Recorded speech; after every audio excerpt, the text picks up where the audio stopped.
Hello and welcome. Thank you all for coming.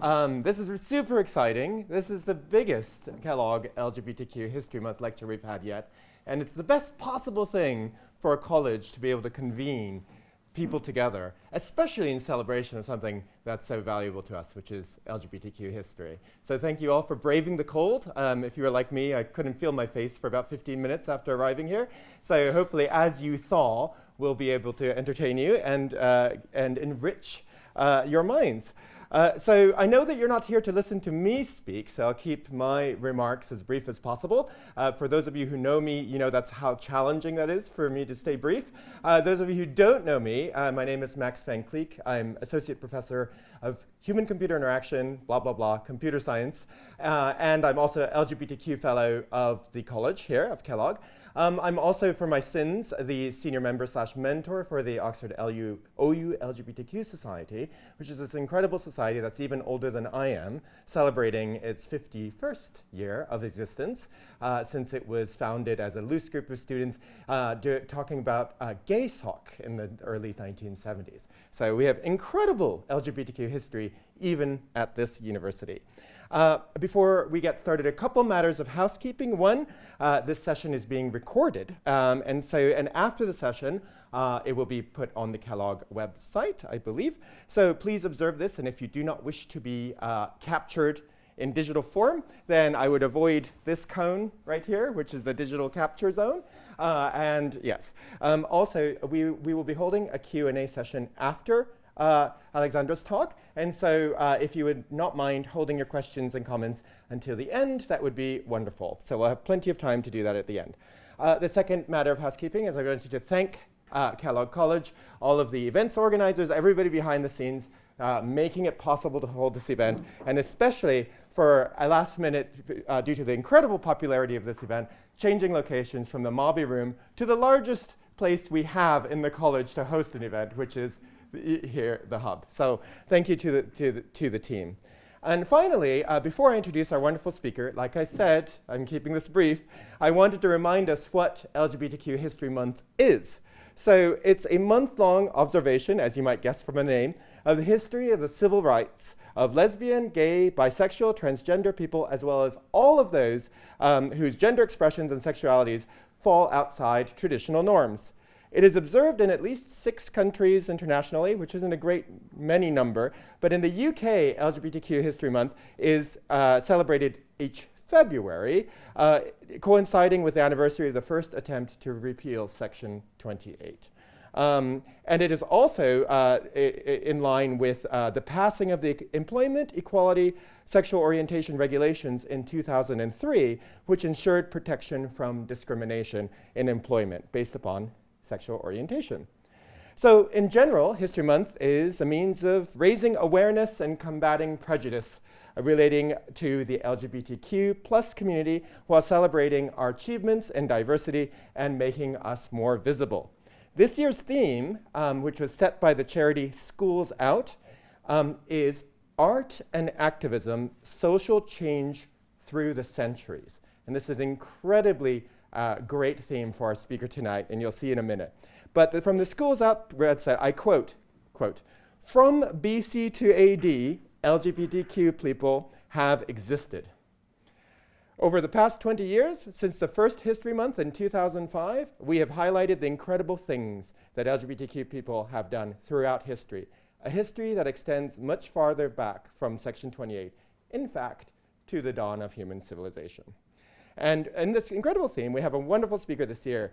Dr. Alexandra Hardwick is a superstar early career researcher that many of you know. She is in the Faculty of Classics, and she teaches Greek language and literature, 2 things that I know very little about, at Corpus, Wadham, and Balliol, I believe? Nope. No. Absolutely Corpus, and definitely not at Balliol. Okay. She completed her DPhil at Oxford in 2021 and published her first book, Offstage Groups in Athenian Drama, in last year, in 2024. I don't have a published book yet. She does. She came out as transgender in March 2022 and spent the last 3 years learning about her identity and academic research and how they interact, harmonize, argue grumpily, she said, and dance together, which is a very interesting and wonderful way for your identity and research to interact. As well as exploring ancient and modern queerness in all forms, her research interests include ancient Greek pedagogy and interactions between Greek literature and social psychology. In addition to her academic leadership, she's a stellar LGBTQ plus role model. She's committed to outreach, helping students from underprivileged backgrounds thrive at Oxford.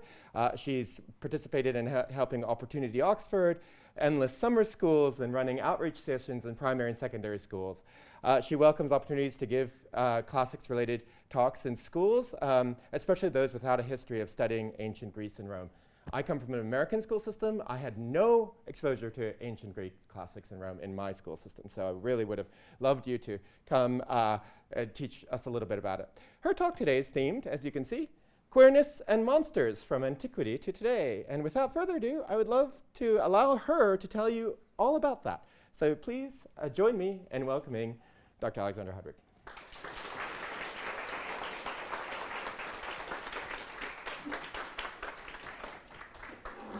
Thank you all. Before we start, a brief note on content. About 5-10 minutes into the talk, I will talk briefly about transphobic tropes that get mentioned in media for about 2 to 3 minutes. So when I mention media discourse, that's not a topic that we all enjoy hearing about. If you need to take a break, leave the room for a second, stick fingers in ears, please feel free to. I promise I won't be offended. So, when you think about monsters, what exactly do you think? What exactly do you see? Are we talking fur, teeth, gore, tentacles? Are we talking something else? Human eyes, but eyes filled with complete and utter malice? Are we talking less about appearance, more about actions? Is a monster someone or something that does what's utterly unconscionable to you? Do you see an image of me? Is that why we've left the first 2 rows so alarmingly underpopulated? When we think of monsters, we think of a lot of different things. That's an idea I'm going to return to today.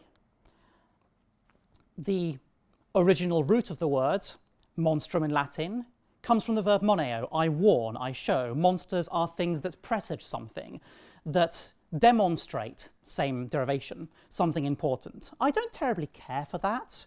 I don't think meaning is created by etymologies, by word derivations. I think meaning is created by how we use words and how we reshape them.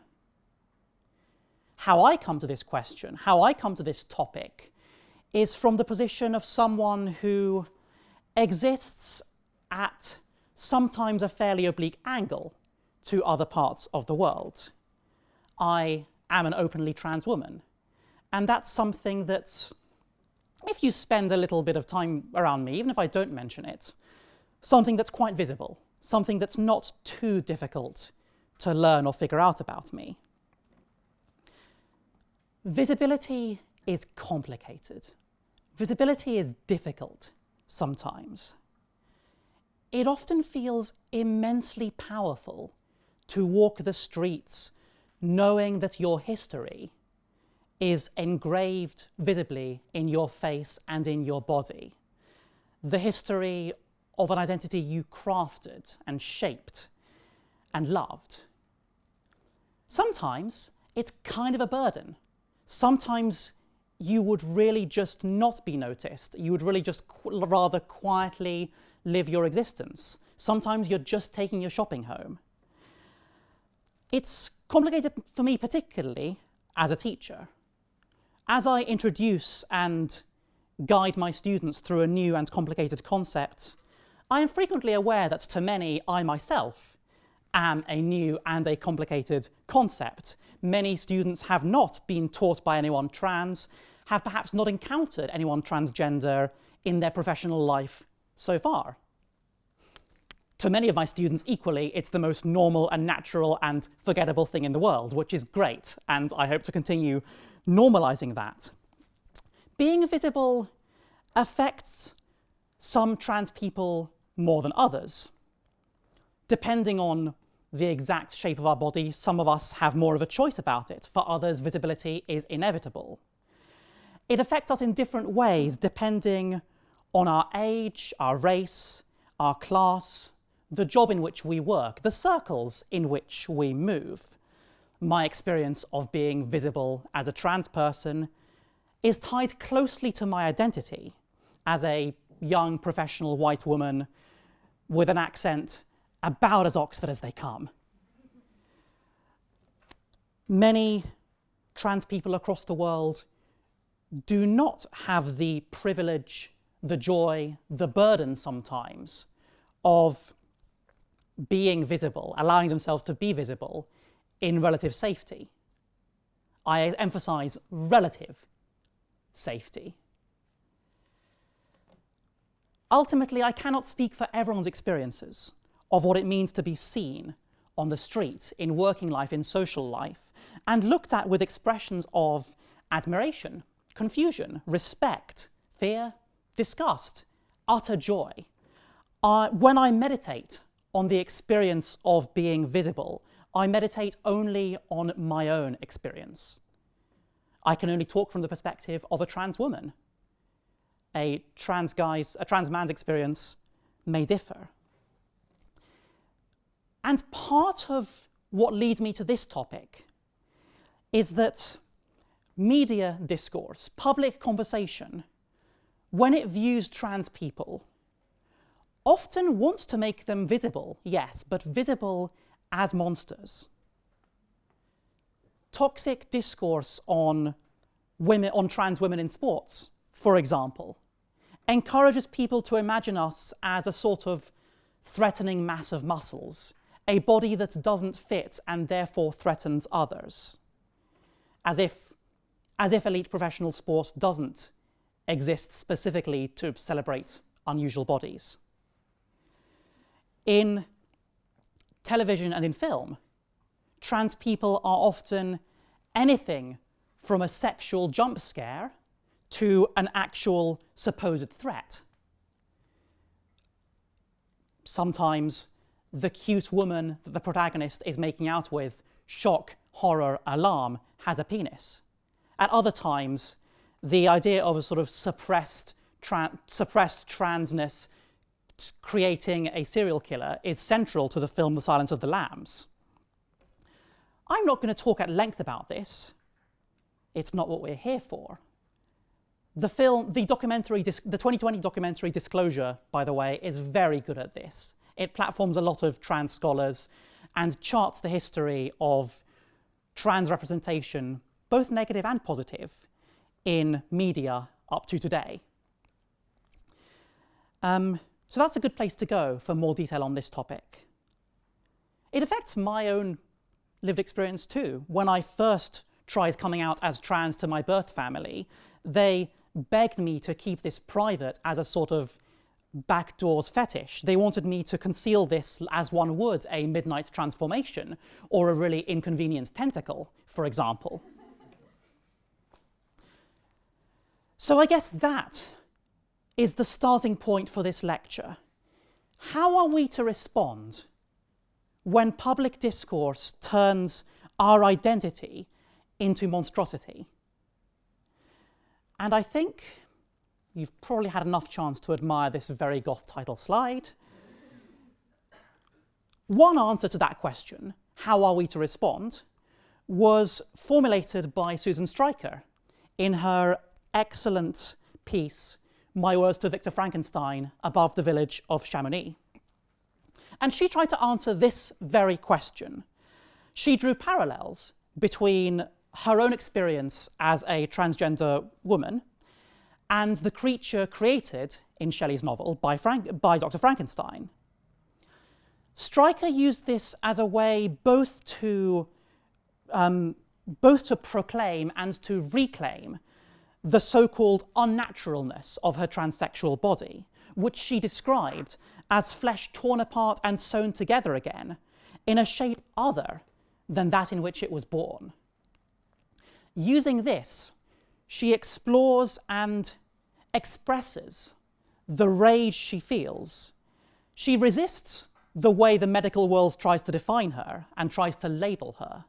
She claims autonomy over herself. What she has created has a voice, and that voice is an angry one. Stryker is not just an academic article. It is at once essay, protest, and performance piece. She first delivered it wearing alt drag, including but not limited to a 6-inch long marlin hook dangling around her neck. I like to think of myself as Susan Stryker if you bought her at the discount sale at Homebase, which coincidentally is where most of these chains came from. 70p each, outstanding bargain. Stryker was writing in 1994, 30-odd years ago. And back then, transness, I think it's fair to say, was a lot more closely associated with specific medical procedures than it is now. We think of transness in ways that are much more expansive than specifically medical transition. For all that, I still find that article quite powerful. And I want to ask, what happens when we look at monsters in the ancient world through that light? Monsters that often don't have the same voice that the creation of both Frankenstein and Shelley did. Some caveats here. I personally don't think the ancient world offers, or indeed should necessarily offer, a usable past for us to model ourselves on. We cannot always simply look at ancient world queerness, or indeed queerness through history, and say this is a model for us to use. This goes particularly strongly with monsters in the ancient world. They are voiceless, for one. We can't do with them what Stryker does with Frankenstein's creation. They also often don't have agency in their own creation. They don't build themselves the way we do, the way I have over the past months and years. And yet, I think thinking and analysing about monsters in ancient literature and how they exist in reference to the world does provide us with ways to see the world around us in different ways, and perhaps even in liberatory ways.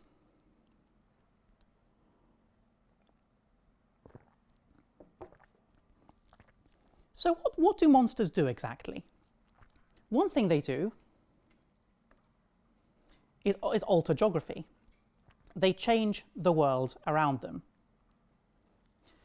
Medusa, who with her gaze turns things to stone, is often treated as a good example in this respect, and often in receptions of her and depictions of her through the ages, we see Medusa not simply as a mythical creature capable of turning people, attackers, innocent humans, to stone, but a creature that remodels and reshapes the world around her. By making living things stone, she alters the topography of the world. She creates an eerie landscape of stillness, or the world's creepiest sculpture garden, whichever you prefer. In Assassin's Creed Odyssey, you have to venture deep into the silent, intensely uncanny, petrified forest in order to find her. Other monsters that reshape geography around us are Typhon, of whom one might ask many questions, like what is that facial hair doing? Why is the moustache sort of superimposed over the beard? Not sure what's going on there. Typhon is a creature, depending on the myth you like, either created by Gaia, the earth itself, to fight the gods, or created by Hera, Zeus's wife, as a sort of vengeance for his own infidelities, or created by ... We're not always terribly sure where Typhon comes from. The stories are uncertain about that. But again, we closely associate Typhon with reshaping geography, with changing the world around him. Zeus imprisons him in myth under Mount Etna, where he coughs up lava and flame to this day. He has built a defining landform on the island of Sicily. Monsters in myth disturb nature itself. They remold it around them. And so too, myths often present the destruction of this monster as something foundational in creating order from chaos. Zeus has to imprison Typhon under Etna to establish Olympian ascendancy and superiority. There are many examples of this we could draw on. Let's give you a few. One is in the story of the Greek god Apollo. We have a bunch of poems called Homeric hymns, which are roughly, well, the longer ones are 300, 400 lines, and they tell stories of how Greek gods came to claim their power, almost how they were born, and then what made them the gods that get talked about, depicted, worshipped. They probably weren't written by Homer. Homer is probably not a single figure that ever existed. And in any case, these Homeric hymns are much later works than the Iliad and the Odyssey. But in the Homeric hymn to Apollo, we have a story of him defeating the Python, a large wriggling snake creature. Again, origins very uncertain, birth story undefined, in order to establish his shrine at Delphi. Apollo has to destroy this primal earthborn creature in order to set up his shrine. Having already, well, no, after that, he then diverts a spring to punish it for not letting her build a shrine over it. Apollo isn't great at the whole conservation thing. We'll move on. Another excellent story of the destruction of monsters being something foundational is the story of Cacus in Virgil's Aeneid. Cacus' name is literally just the Greek word kakos. It just means bad, which is truly a thing to call a monster. But beyond that, the Aeneid is an epic poem which kind of tells the story of Rome and how it came to be. It depicts the hero Aeneas, his journey from Troy to Rome, and how he laid the first foundation stones for what would later become the city, the imperial city of Rome. In Book 6, Aeneas has already travelled through the underworld and seen a parade of future Roman heroes, its pride, its sorrow. In Book 8, Aeneas actually arrives in the land that will become Rome. And he's given a literal guided tour. He walks through this idyllic, bucolic location and sees every space where what is now turf will one day be marble. But it wasn't always as nice as this, we were told. Aeneas is told the story, within the text, of how there was a monster called Cacus living there, whose favourite hobbies included killing people, stealing cows, killing more people, standard mythological monster fare. And Cacus was, in the poem's past, Aeneas is told, killed by Heracles. Again, this is a story of Cacus remoulding geography, coughing smoke, coughing lava, building his cave around him, Heracles destroying this, and in doing so, paving the way for the land's topography itself to be tamed. For this to be a place where Rome can be built, we first have to destroy the monster there, and thus, symbolically, tame and suppress the geography of the location. So what is frightening about these monsters? And what's in some ways queer about them? Well, what's frightening about these monsters, apart from the whole killing people thing? Like I said, not necessarily queer role models, not usable past. Remember that bit. But what's frightening is partly that they come before the gods in myth. To borrow a statement often used in trans-liberation movements, they have always been here. And therefore, these monsters kind of represent possibility. Gods and civilizations tend to foreclose this possibility. They tend to create certainty. These monsters, meanwhile, are fluid. They are protean. They represent a dangerously unfettered world which could become threatening, which could become anything. They remold the world around them in their image. And by doing so, they show us the many different things which geography can become. And if you want to build Rome there, you don't want geography to become anything. So, in some ways, monsters represent a land of chaos, a land where this mountain could be anything else other than a mountain. But they also represent a more natural state of existence than the reality that's carefully constructed over their graves. These monsters remind us that the world we know now, what we've built, what we take for granted, doesn't have to be this way. In some ways, the monster is the natural state, the civilization artificial. And that's anxiety-inducing if you're deeply invested in the world as we now know it. It's no coincidence, perhaps also, that Dionysus, as well as being a wine god, is a god associated both with resurgent, uncontrollable nature, milk flowing from the earth, vines coiling around you to teach you the error of your ways. But he's also a god associated with gender bending and with gender fluidity. There is perhaps in Greek myth something deeply transgender about the way monsters disturb the natural world, the way that the idea that the earth itself is something malleable, something fluid. There's also something to be said about the unspoken horniness which Caravaggio is trying to communicate for the figure of Dionysus.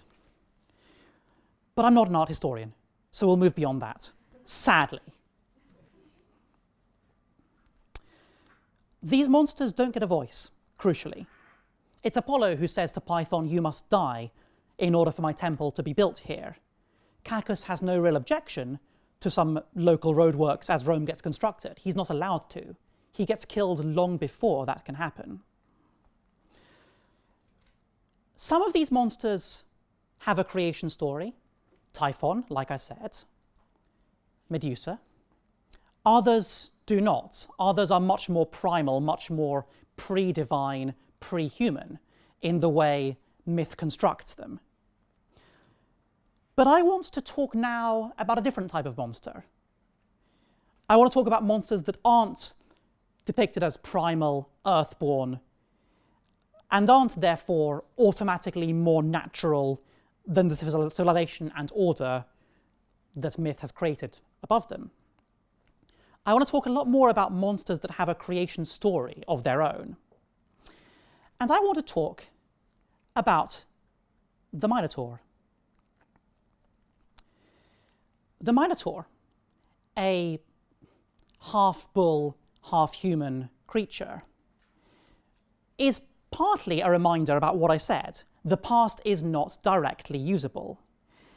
You can get fashion tips from cows. I remain uncertain who wore it better in this image. But broadly, the Minotaur is not directly usable as some sort of queer role model. However, it's got some similarities with other monsters. The Minotaur inhabits a space whose physics and topography actually defies human logic. It inhabits the Labyrinth. Confusingly, The Labyrinth is not an example of a monster remoulding the world around it. This is not the phenomenon we talked about before. The Labyrinth is a human creation. The Minotaur is trapped there. It can sometimes play peekaboo with Theseus, apparently, as we see from this drawing, but broadly, it's trapped there. However, the Minotaur has long been depicted in ways that raise some anxieties, that trouble us. And I want to talk first about how Ovid depicts the Minotaur. Near the start of The Art of Loving, a provocative epic poem all about how to seduce people that the Roman poet Ovid wrote, he gave us this picture of Pasiphae, the eventual mother of the Minotaur, who's been cursed to fall in love with a bull by the gods. So what do we make of this passage?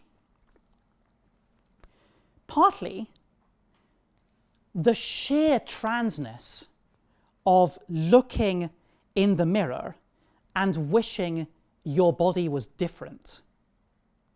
It's confusing in gender terms.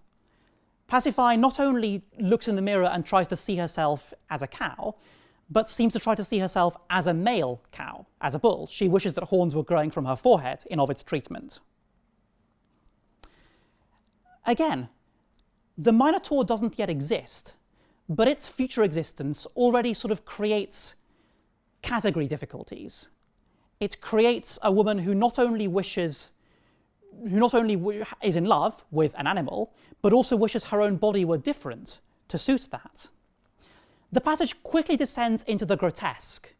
We are given an image of Pasiphae both kind of imagining other cows as rivals, elevating them to the human level, but also slaughtering them and holding their guts in her hands. We are given a grotesque passage. Pasiphae deconstructs, tears apart the bodies of other cows, even as she tries to imagine her own new body. Pasiphae's desire to change her body, again, is not directly usable in queer terms, but it says something about how we imagine monsters. Even before the Minotaur actually exists, it seems to represent the desire in Pasiphae to become something different, that what frightens and what seems and is distressingly other may still awaken something in a human being. And this myth has been interpreted in transgender terms. Evie Chandler's play Pasiphae, Mother of the Minotaur, was a provocatively and powerfully transgender interpretation of Pasiphae and how she's depicted in myth. From there, I think, we go to the world of Greek tragedy. From the playwright Euripides, we have round about 18 surviving Greek tragedies of the over 100 which we know he wrote. We don't have many of these plays surviving to us. Cretans, a play that actually tells the story of the Minotaur and how it was created, is one that survives only in fragments. We don't have all that much of it left, so inferences we can draw, sadly limited. But there are still intriguing things we can do with it, and one passage we do have was spoken by the chorus. Show of hands, who here has read any of a Greek tragedy? A scattering. Greek tragedies always have a chorus on stage. They are people who inhabit the area in which the plot takes place. They listen, they respond, they talk with characters, they vibe, they process what's going on. Ultimately, they survive, but they suffer and endure what the play does to the world around them. This is, I think, what makes tragedy so fascinatingly different to many genres of drama we now have. There are no soliloquies in the world of Greek tragedy. A character never pours her heart out directly to the audience. There's always a chorus on stage. There's always someone to respond and process that in whatever terms they can. And here, we're hearing from the chorus of Cretans introducing themselves, walking on stage, going, wow, what a lovely day it is, sure hope no hideous monstrosities are about to be created. And they talk a lot about purity. They emphasize that they are priests of Zeus. They emphasize that this play finds them walking out of their sacred temple. They avoid birth. They eat vegetarian food. The emphasis on purity here is important, and some scholars have treated this as setting up a contrast to what's about to come. The transgression marked by a minotaur being born, marked by Pasiphae consummating her desire for an animal.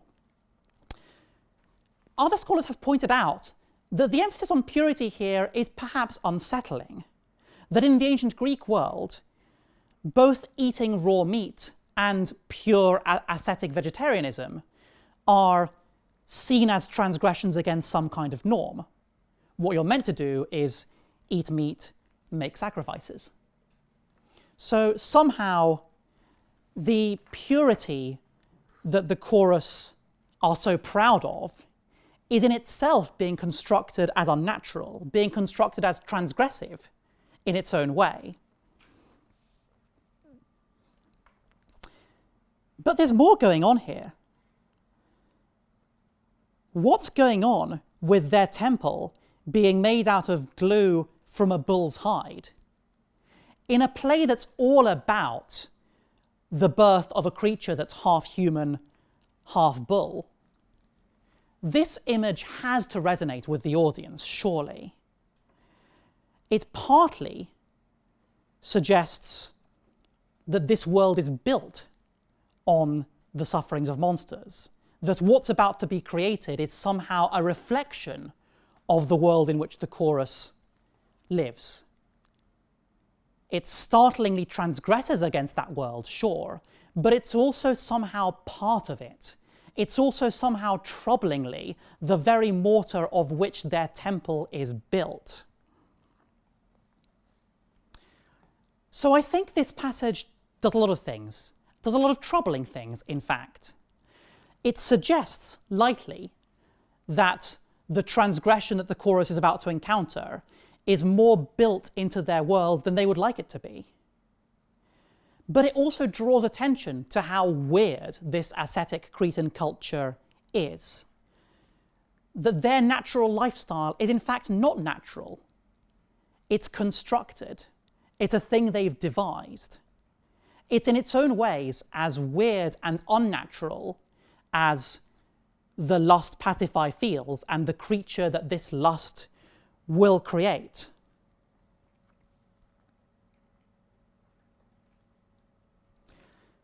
So where do we go with all this? Where do we go with all these strange, counterintuitive, often contrasting ways to experience monsters in the ancient world? Are they natural? Are they primal? Are they existent before civilization itself? Are they constructed to trouble society around them? And how on earth is this useful if you are, well, me? If you are a 21st century transgender woman just kind of trying to live her life? Well, the word unnatural is perhaps one of the first that comes to mind when you think of the word monster.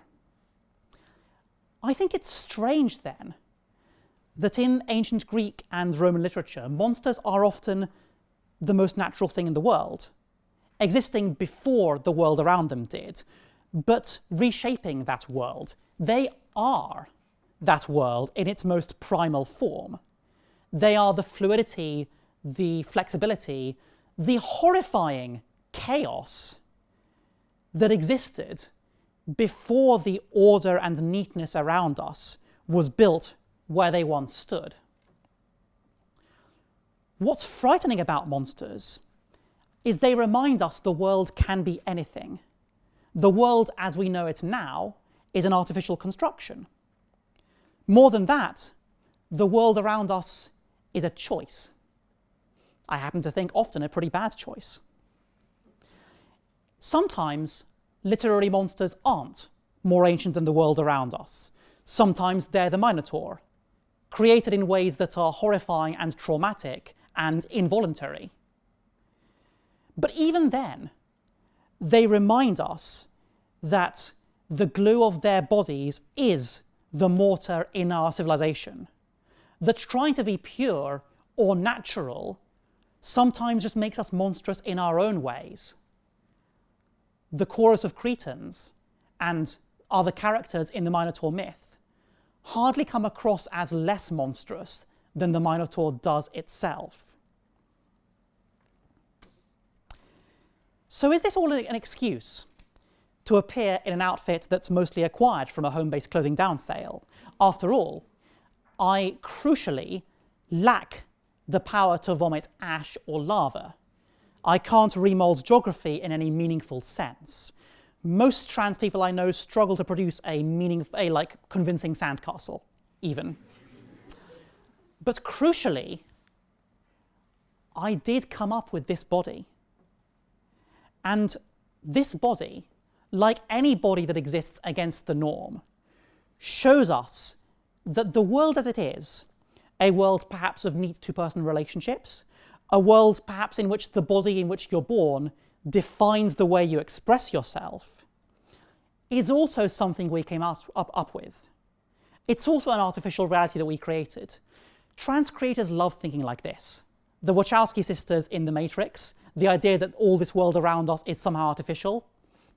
Yes, it's a way of thinking about societal norms, expectations, how society treats our body and what we're meant to do with it is kind of as constructed rather than the default, the status quo. But I want to move beyond that. It's not just about challenging what's natural and what's default versus what's other and unusual and unnatural. I also want to think more about this idea of monsters that have to be defeated for civilization to be built. Because that's a vision of order we can and should resist. It's a teleology, essentially. It's the idea that the world must move inevitably towards a goal, towards the goal of a temple being built, of Rome rising and falling. That goal never seems to have trans people's interests at heart. We are so regularly encouraged to put aside our needs, our rights, our safety, because is this really a vote-winning issue? Once we get a nice far-left government, a nice leftist government in charge, they'll take care of everything, but you need to be pragmatic in the election, right? The idea that there's a wider goal to move towards, for which trans people must ignore their safety and their rights, is so frequently raised. So, where I go with this is to say I will not, like Cacus, patiently wait for a Heracles to kill me and for a world of perfect white temples to serve as my headstone. I will not lie down as a necessary step to society moving towards its natural goal, to Apollo establishing Delphi. I stand instead in a body I have built, forged, moulded, and sung into existence. And by its presence, whether it frightens or fascinates you, by its presence, that body shows you that the world doesn't have to be the way in which it is, and maybe wasn't necessarily meant to be like that in the first place. And with that, I'm very happy to take questions. Thank you all for listening.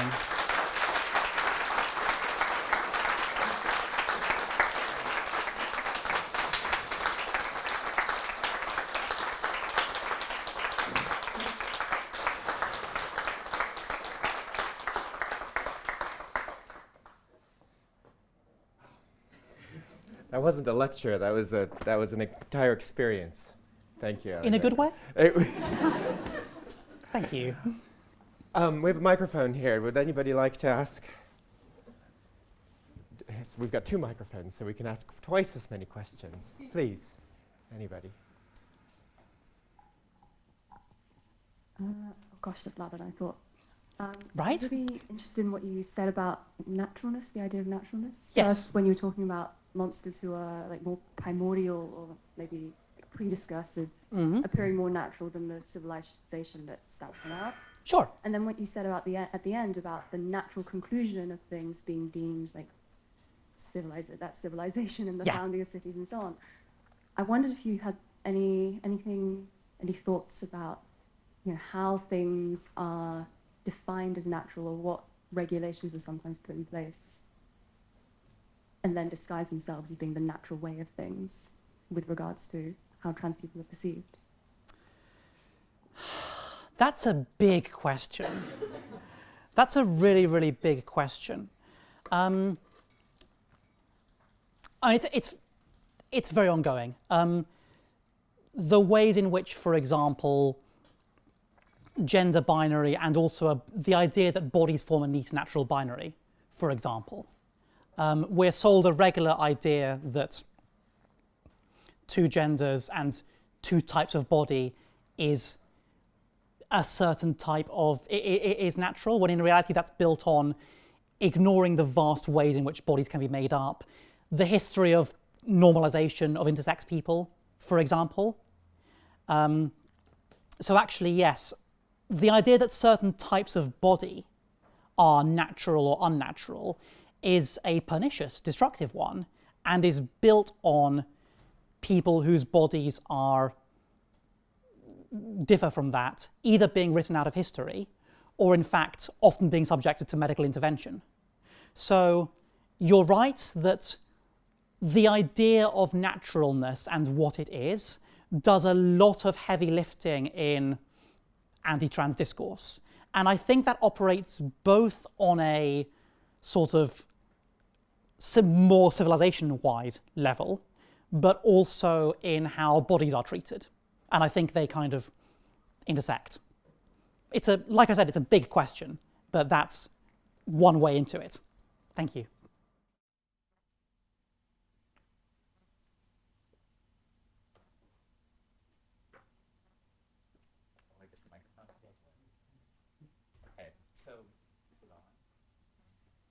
Hello? Let's find out. Oh, I think it's on. it's on. It's Okay, on, cool. yeah.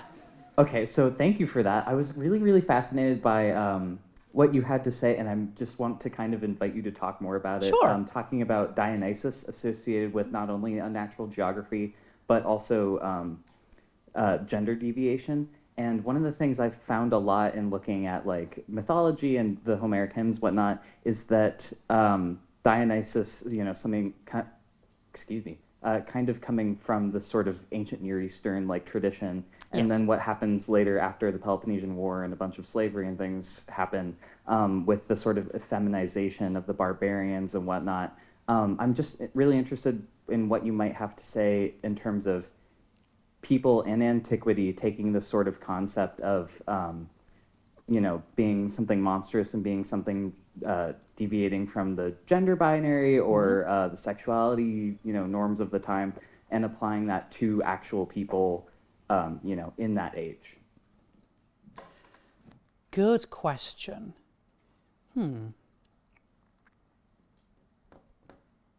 I, in some ways, think it works partly the other way around. I think attempts to associate hegemonic power with masculinity is part of what's driving that. I think that in 5th century Athens, the idea that Greeks somehow represent apex of masculinity is part of what's driving them to associate what they see as foreign with gendered otherness as well. Dionysus is an interesting case study because he's clearly a god of broadly breaking boundaries and sparking anxieties. And to me, so one of the texts people use here is Euripides' play Bacchae, in which Dionysus both represents sort of gender ambiguity and also kind of invites that and destroys using it. Pentheus in Bacchae, the character who refuses to acknowledge Dionysus' power, dresses as a woman before his eventual demise. And why he does that and what level of control he's under by the god is a fascinating question to answer. What does that mean for the worship of Dionysus? Like, is this a thing that an Athenian audience felt comfortable with, felt uncomfortable with, wanted to see as contained and controllable, were okay with a god embodying but not mortals? It's a complicated question. I think the short answer is that I think this comes from how hegemonic powers, particularly hegemonic powers that are worried about their power, wants to construct their masculinity. And then the ways of associating foreignness with effeminacy kind of flow from there in Athenian discourse. It's a good question, hard to do justice, but thank you for asking it.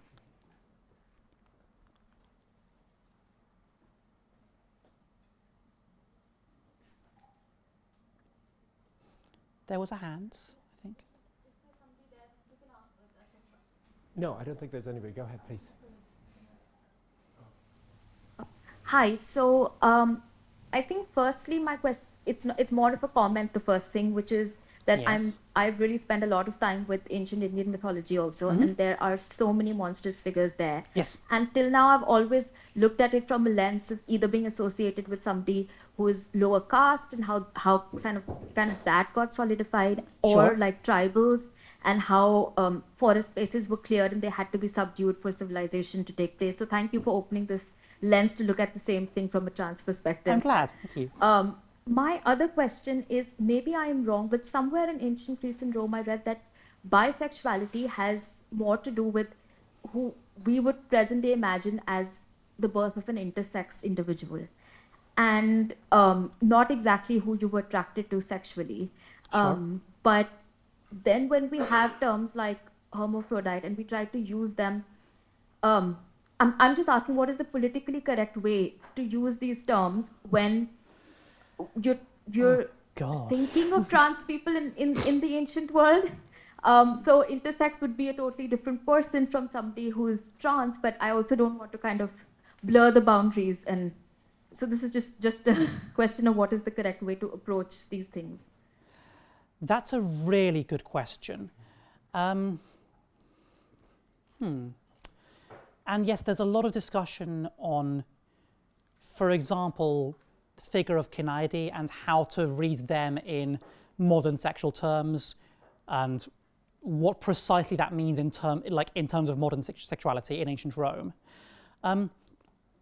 It's also challenging because often the default answer would be use the original term used for them. Use whatever term is used in Latin or Greek for them. An analogy in like discussion of the history of sex work might be to talk about hetaerai in ancient Greek culture, rather than trying to guess what precise form of like translation of sex worker works best for them. Now, the problem with queerness is that there's a risk that that original term was a slur, and that if we don't want to uncomplicatedly use something from the original texts if that was originally a slur. And sometimes we don't even know what the precise valency of a term used was. So, best answer I can give is talk to your friendly local trans scholar, ask what they would do, buy them biscuits, make sure they're not doing totally unpaid work. I normally incline towards saying, in modern terms, this person aligns most closely with being transmasculine. So don't uncomplicatedly use the original term. Don't just say, like, I've been working a lot on Lucian's Dialogues of the Courtesans 5, which has a transmasc character in it, as far as I can tell. And I would say, I wouldn't simply say, this is a trans guy, but I also wouldn't just quote the Greek either. I would say, in modern terms, this seems to align with being transmasculine. So acknowledge that it's not a perfect fit, but don't just use the original term either. Best advice I can give. It's a really good question. Thank you for asking it. Hi. Oh my God. Ooh. Every time, right? Yeah, every time. So some of what you were saying made me think of the idea of by Alyosha Tudor, which is a paper around how transness is often talked about in political discourse when there's a need for distraction, when the state feels its sovereignty is being failed. So, for example, in Scotland, when the referendum vote was happening, suddenly the news was about trans youth. And in England, when Brexit was happening, that's when transphobia picked up, because they were both two places where the state felt threatened, and so trans people became the scapegoat.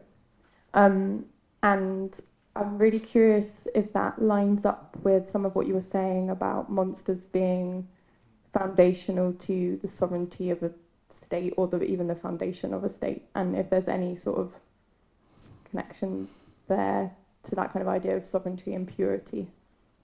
Thanks. The short answer is yes. The longer answer is yes, that's an important and compelling point to raise. I think partly the fact that trans people are a thing that can be pointed to and has been pointed to when a government, when a way of existence needs to shore itself up, does absolutely reverberate with what I said about trans people often having civilization built over them, paved over them. So I think partly, yes, that we, by our existence, are made to fulfill a role that we would not want to in that situation. I think it's also, to me, partly built on an idea of trans people as threatening. When something is a scapegoat, a thing that anthropologically dates back a long, long while, it's always built partly on the idea that that thing is vulnerable and can be got rid of, but it's also partly built on the idea that that thing is dangerous, is harmful. Sometimes that's seen as in a sort of polluting language. The idea it's treated as a contagion, something that might spread, which coincidentally, discourse on trans teachers in schools, particularly more of a problem in the States than it is here, is particularly built on the idea that transness is somehow contagious. I think scapegoating is always built on this thing is dangerous and might spread, but also built on this thing is vulnerable and can be used as a victim. So I think both those things combine to make that phenomenon happen. And yeah, you're absolutely right to ask about it. Thank you. I have one last comment that I wanted to make, is that Lady Gaga calls her fans little monsters. And these monsters embrace the monstrousness, the excitement of being a Gaga. Anyway, I'm a little monster myself. And I just wanted to thank Dr. Hardwick for an incredible lecture, one of the most pleasurable lectures I have experienced at Oxford. So let's thank her one more time. And please join us for drinks in the back.